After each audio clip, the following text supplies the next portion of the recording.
Bon frère et soir, merci pour votre fidélité. Dans un communiqué de presse rendu public, le Cercle indépendant de réflexion et d'action citoyenne CIRAC, le 2 juillet dernier a manifesté son mécontentement suite au nouvel hymne national et a exigé le maintien de l'ancien hymne national à la nigérienne. Parcourons le communiqué avec Reina Moussa. Avec 149 voix pour, l'Assemblée nationale a adopté le projet de loi modifiant l'article 1er de la Constitution du 25 novembre 2010. Cette modification institue un nouvel hymne national dénommé l'honneur de la patrie, en lieu et place de l'ancien hymne la nigérienne. Dans un communiqué de presse datant du 2 juillet 2023, le Cercle indépendant de réflexion et d'action citoyenne CIRAC réagit à cette décision en s'interrogeant sur l'opportunité de changer ce qui peut être considéré comme une propriété nationale. Les interrogations du CIRAC portent sur des incompréhensions sur l'originalité du texte, le style, notamment la polysémie du premier vers, les thèmes, la qualité littéraire et la mutilation géographique du pays. La nigérienne, faut-il le rappeler, a été composée en 1961 par Maurice Thierry. Pour le CIRAC, l'histoire des pays nous apprend que les hymnes nationaux sont forcément le témoignage de ceux qui ont précédé dans un contexte institutionnel et politique donné. La nigérienne s'inscrit donc dans cette dynamique contrairement à l'hymne pour l'honneur de la patrie qui ne réveille aucun sentiment civique citoyen, encore moins patriotique. Selon le CIRAC, le résultat final n'est pas à la hauteur de l'espérance. À cet effet, il a écrit une lettre au président de la République pour lui faire part de son point de vue et solliciter le renvoi de la loi pour une seconde lecture devant le Parlement. Il propose le maintien de la nigérienne avec la suppression des 3e et 4e vers conformément au mandat initial du comité mis en place en 1999, car la nigérienne est un grand héritage à préserver et à garder jalousement.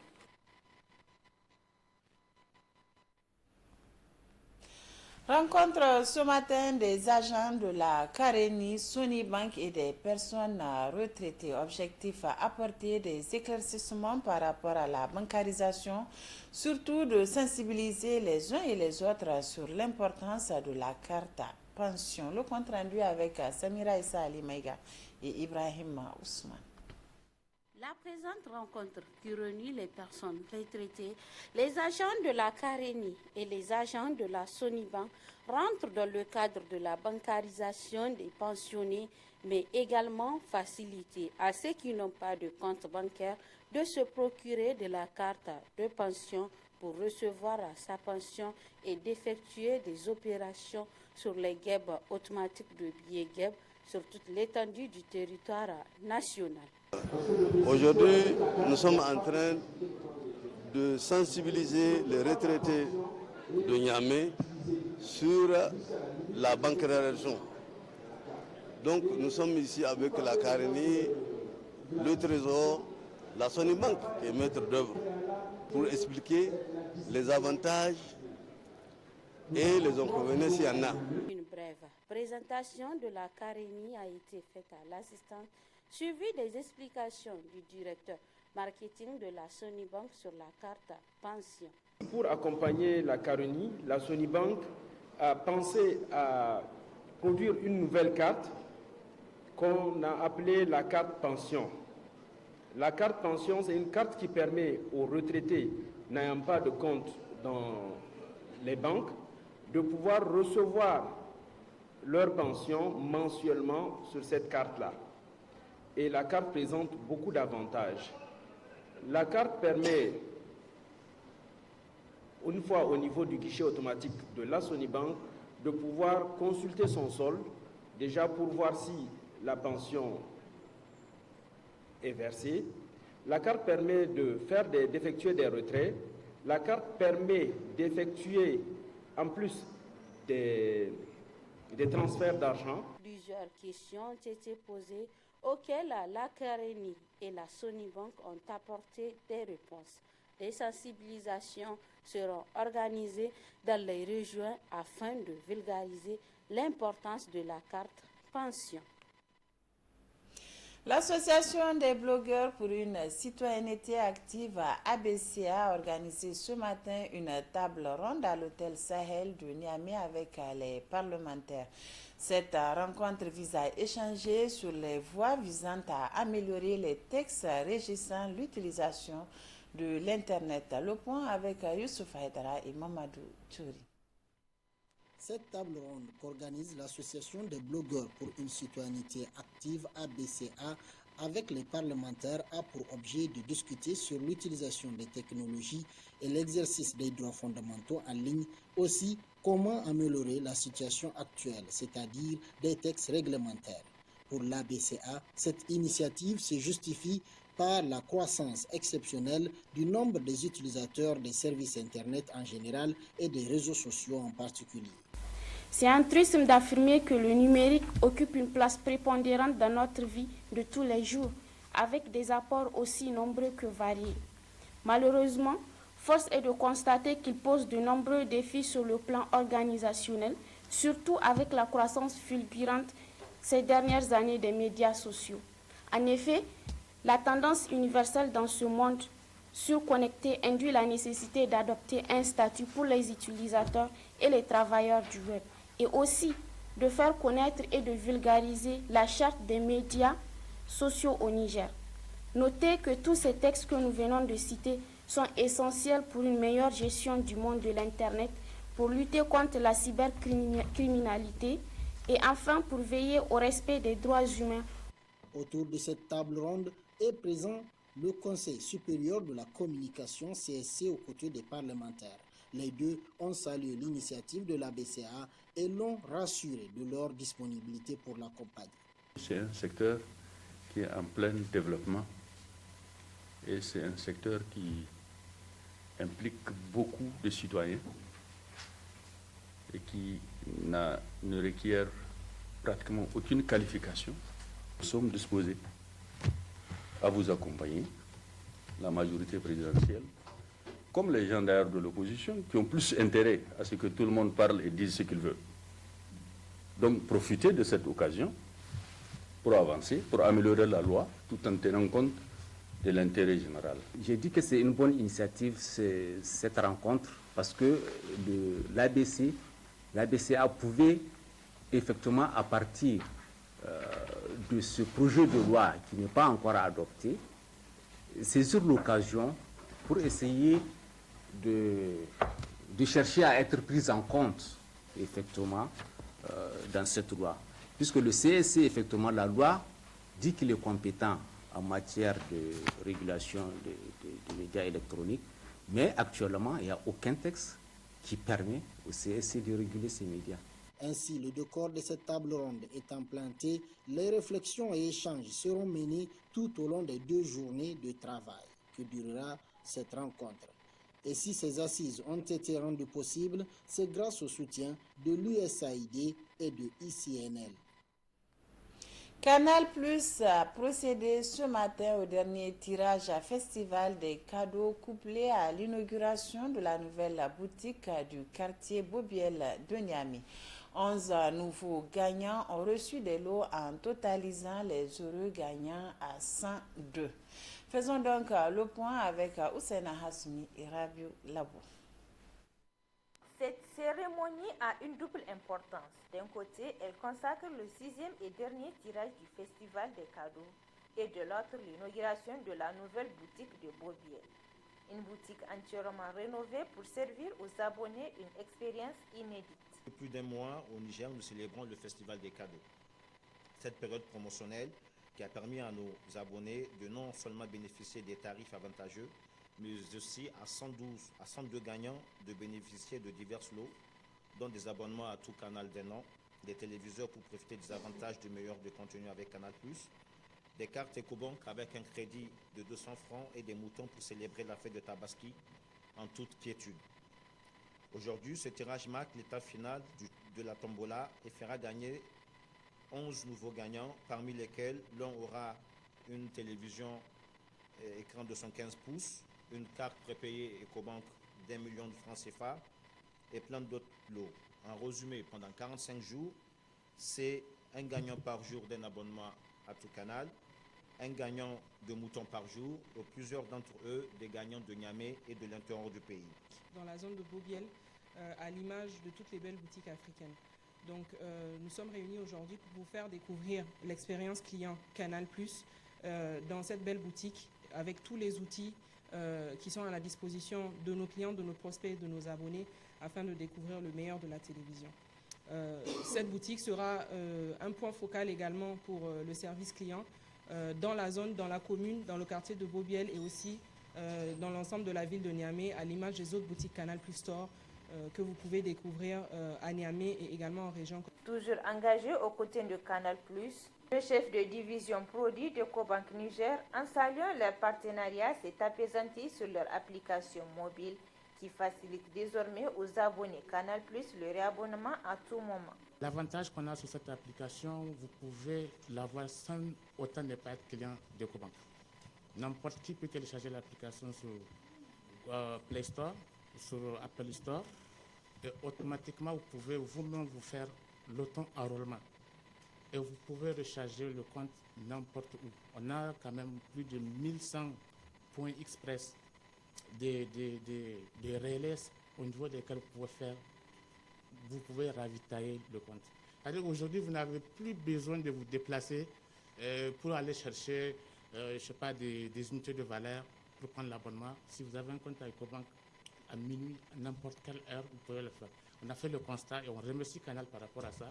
Après l'inauguration de la boutique suivie de la présentation par la nouvelle chef, s'en est suivi la remise des lots aux gagnants. Au total, cette promo Festival des cadeaux a fait 102 gagnants. Une nouvelle a été lancée depuis le 3 juillet dernier, une façon pour Canal+ de permettre à ses abonnés de gagner encore plus de cadeaux. Sport football avant la rubrique Actu sur le web. Les finalistes de la CAN U23 Maroc 2023 sont connus. Il s'agit de l'Égypte et du Maroc qui ont respectivement battu en demi-finale le Mali et la Guinée. Le résumé avec Mohamed Alpha. La première demi-finale a opposé l'Égypte U23 face à la Guinée U23. Une rencontre largement dominée par les Égyptiens qui ont scoré à la 8e minute de jeu de la première période. 1-0, but marqué par Mohamed Sehata Mahmoud. Mohamed Shahata, arrowing in past, well beaten Moe Keita. This time match day 3. Un score qui est resté inchangé jusqu'à la fin du temps réglementaire, malgré les multiples occasions créées par les Guinéens. Ainsi, les espoirs égyptiens vont jouer pour la 3e fois une finale de U23 et se qualifier pour la 13e fois aux Jeux olympiques.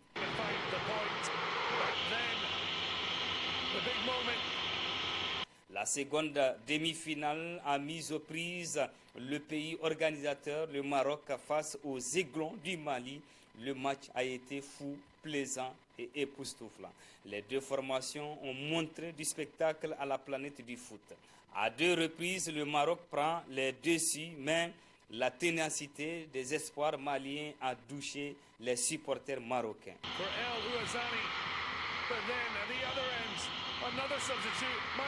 Les deux équipes se tenaient dos à dos, 2 buts partout.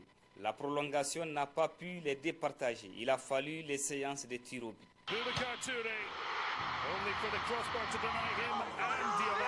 Dans cet exercice, les Marocains se sont montrés plus adroits en s'imposant 4 tirs contre 3 et obtenaient une qualification en finale. Une finale qui se jouera le samedi 8 juillet prochain entre Égyptiens et Marocains. Le Mali et la Guinée disputeront la 3e place ce vendredi 7 juillet 2023.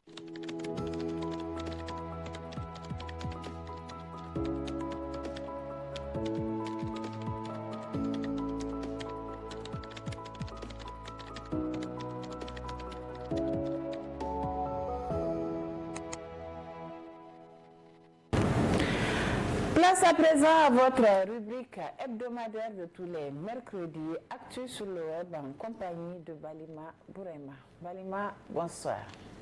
Bonsoir Aminatou Yaya Mega, bonsoir chers téléspectateurs, bienvenue à ce numéro d'Actu sur le web de ce mercredi 5 juillet 2023. Balima, l'agence Cofin.com nous apprend que la Chine va construire au Niger un complexe industriel.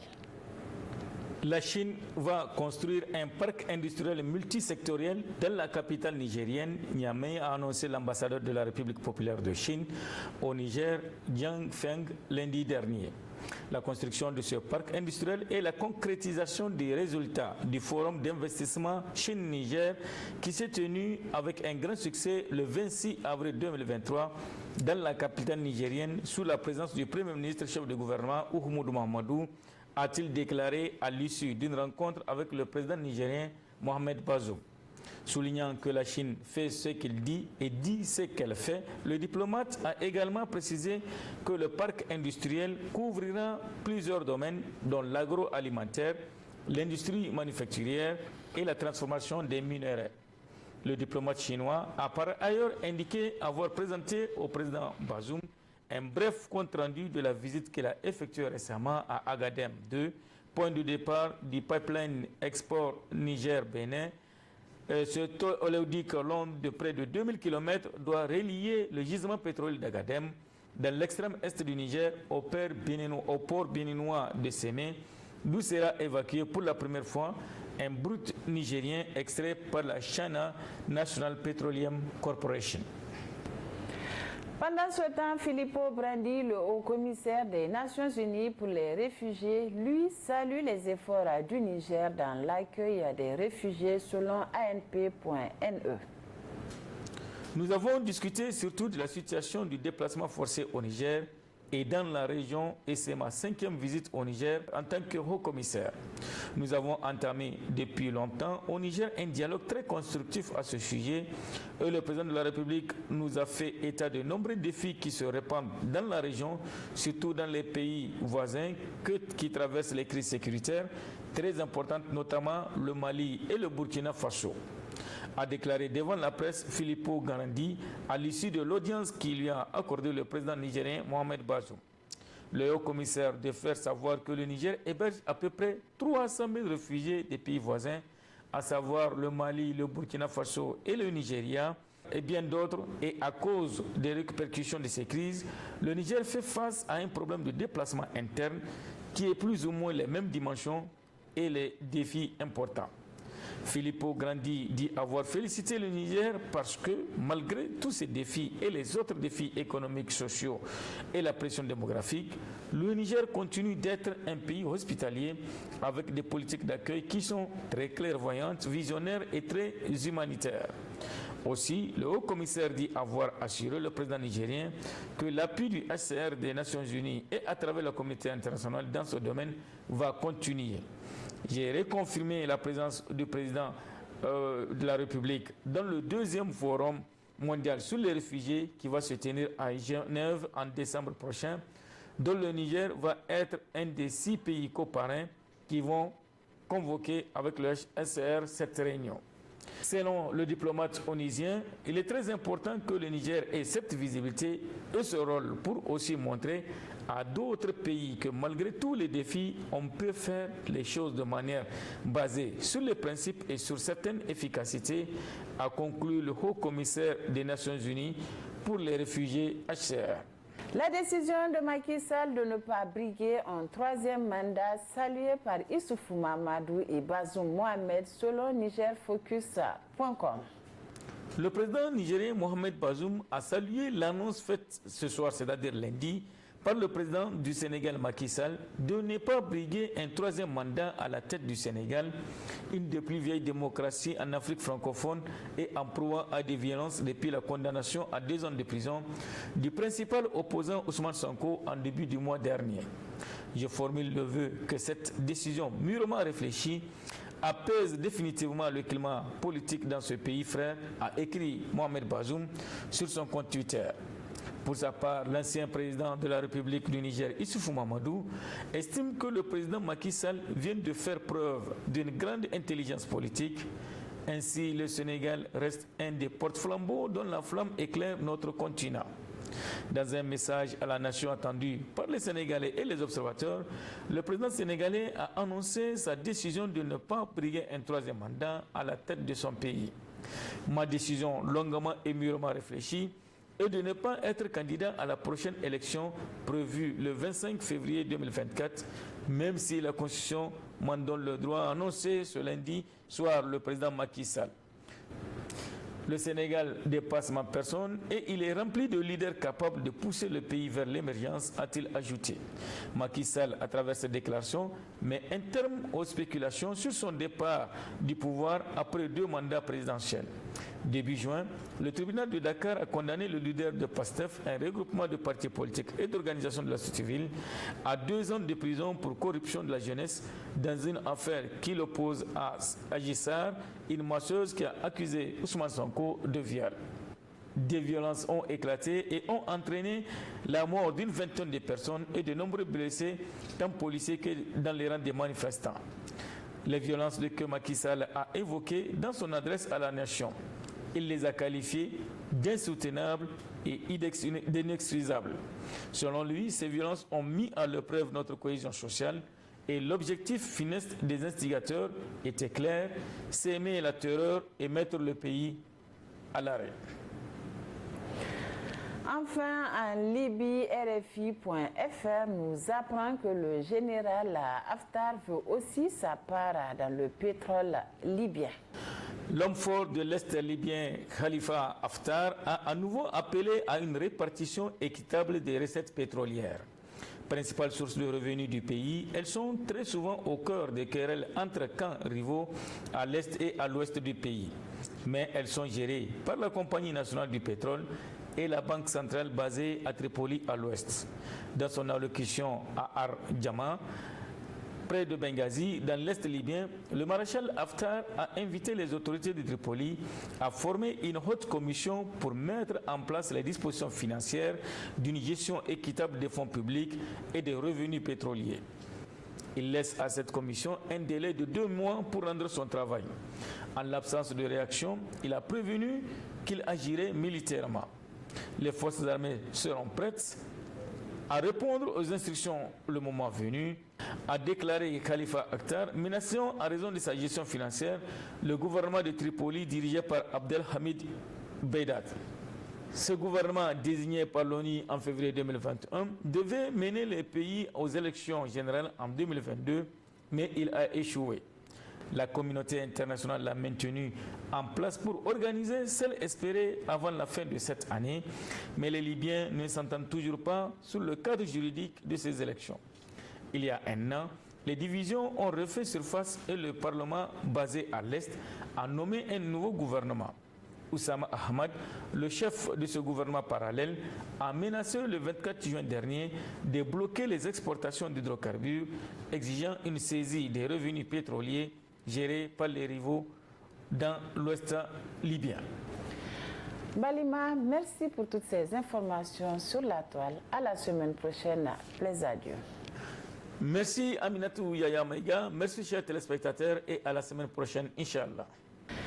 Messieurs, dames, merci également à vous de nous avoir suivis. Ici se referme cette édition d'information. Restez en notre compagnie. Nos programmes se poursuivent sur Bonferré Télévision.